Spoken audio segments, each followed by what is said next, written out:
hozirda yangi kredit chiqqan. Yangi kredit.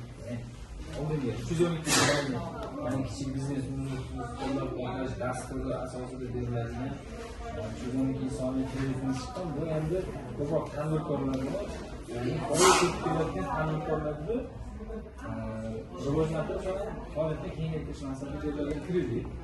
Shu bunun asosiy talabi kamida yil davomida faoliyat qilayotgan bo'lishi kerak.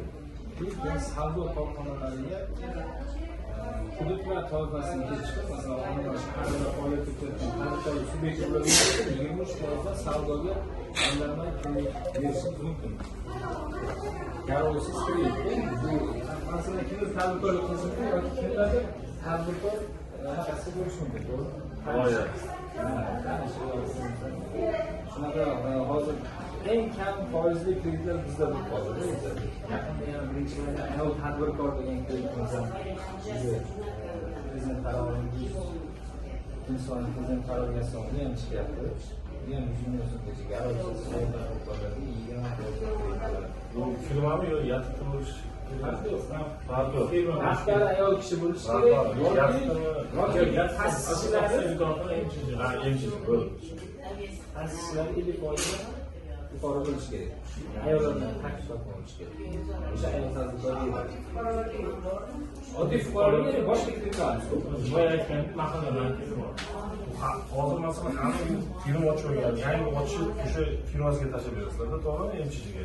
Aylanma bo'lmagan hamma birinchi oyda aylanma. Yangi ochilgan bo'lsa, demak 85% mahsulotga, 15%ni o'zini hisoblatamizga o'tkazish yo'lida bo'ladi. 15%ni maqsadga o'rganish talab etilmaydi. 85% demak mahsulotga shartnoma asosida o'tkazib beriladi. Ayol kishi Biz mana как раз keluvdik-da bularga oldida, to'g'rimi? Biz mana как раз bitta firmani ochib, hozir mana shu shug'ullanyapmiz. Ufaqovka narsasi bilan. Mana muddat qancha bo'lyapti? Muddat qanchadan qanchagacha? Nima bunga? Savdoga 24 oyga 2 yilga. Agar savdodan tashqari, masalan, loyihalarda ishlab chiqarsa, asosiy o'rta sotuvchi 7 yil muddat beriladi. 2 yil imtiyozli davr. Bo'ladimi, misol uchun mana hozir siz kredit beryapsiz, deylik-da. Misol uchun mana 1 oymi, 2 oy muddat bo'ladimi? Или сразу процент to'lash kerakmi? Foiz oyma-oy chiqadi. Foiz oyma-oy. Asosiy foiz oyma-oy chiqadi. Asosiy qarzdorlikka imtiyoz qo'llanadi.